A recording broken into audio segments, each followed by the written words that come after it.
Nah, pengukuran dan satuan. Bagaimana mengetahui suatu benda benar-benar memiliki massa 250 kg atau kecepatan 60 km per jam atau suhu 30 derajat Celcius. Nah, kamu kan udah tahu kalau yang namanya besaran itu maksudnya adalah gejala alam yang dapat diukur ya. Nah, misalnya tadi massa, kemudian kecepatan, dan suhu. Nah, itu adalah salah satu contoh gejala alam yang dapat diukur.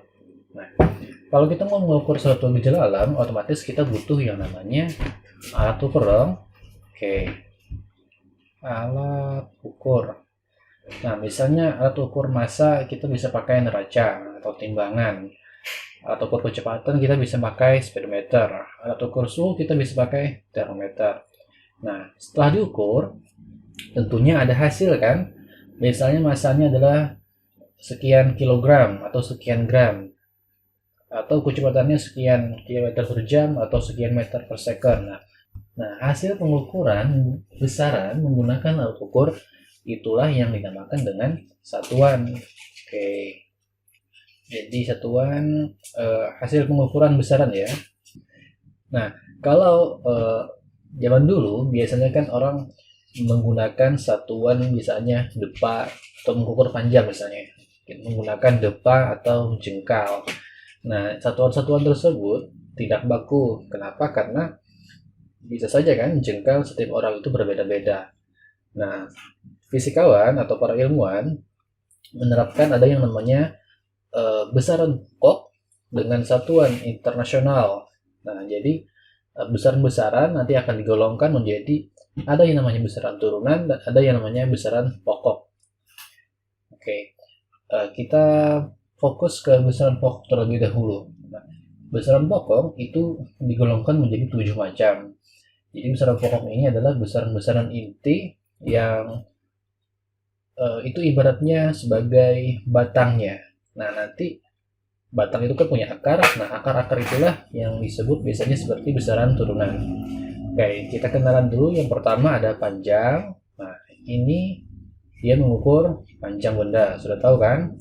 Kemudian massa, dia mengukur massa atau kandungan materi benda. Nanti kamu akan belajar juga apa sih bedanya massa dengan berat. Kemudian waktu, dia mengukur selang waktu dua peristiwa atau kejadian.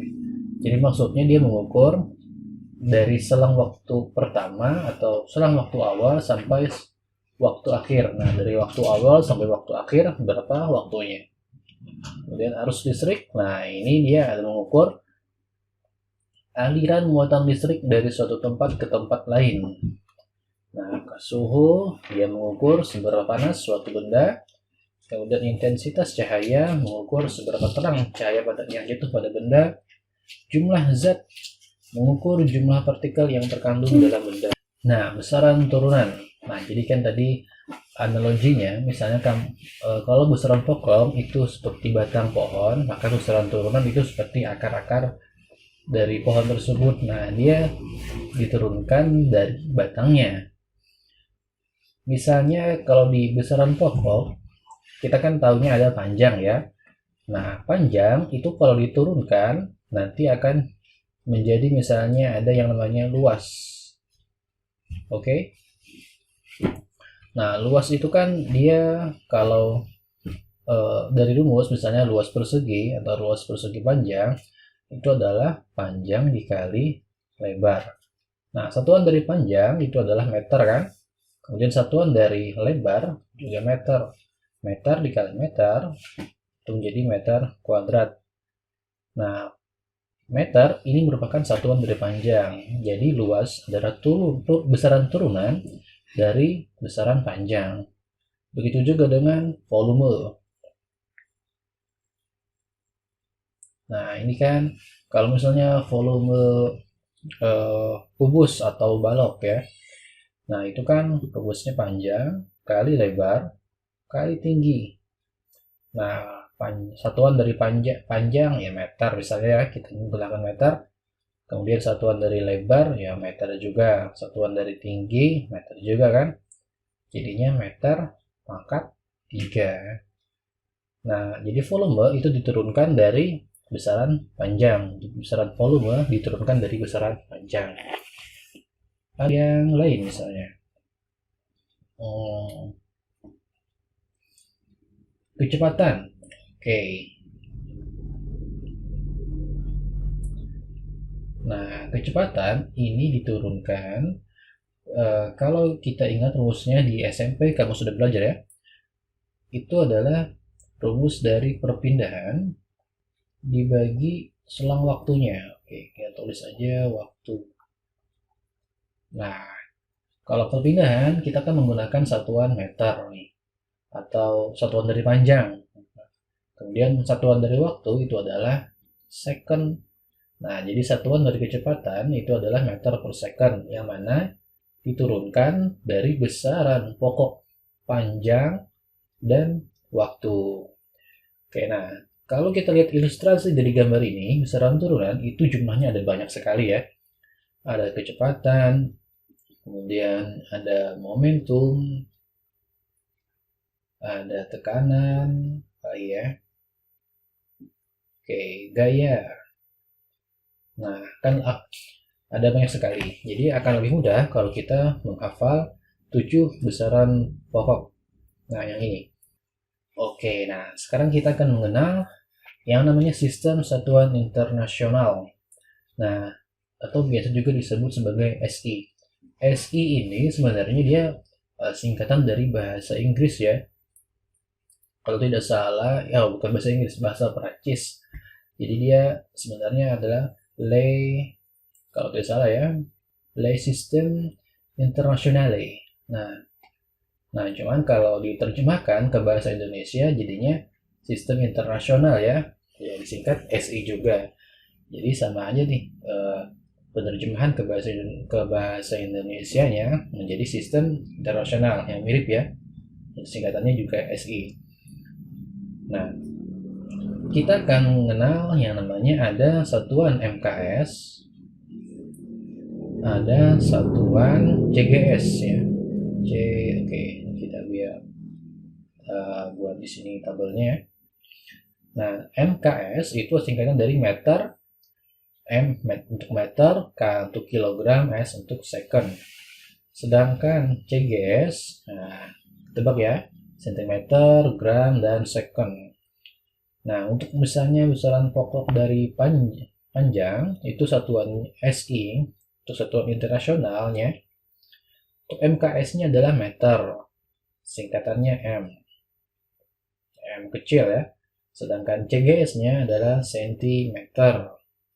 Kalau massa itu kilogram, singkatannya kilogram. Nah, kalau CGS singkatannya adalah GR ya. Kalau G itu beda lagi. G itu adalah singkatan untuk satuan dari percepatan gravitasi. Nah, kalau waktu second, nah ini juga sama ya. S, dia menggunakan S.